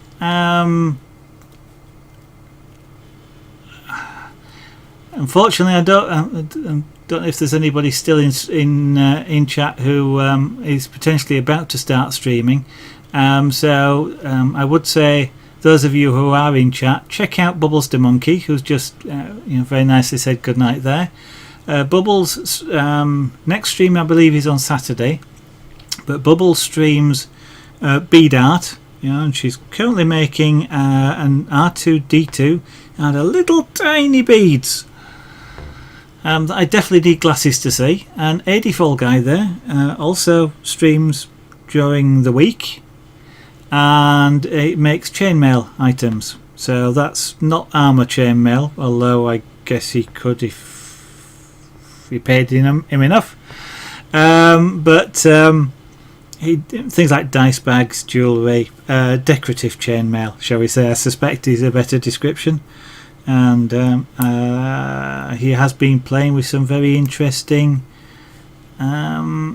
rubber chains, which look to prove interesting. So check them both out.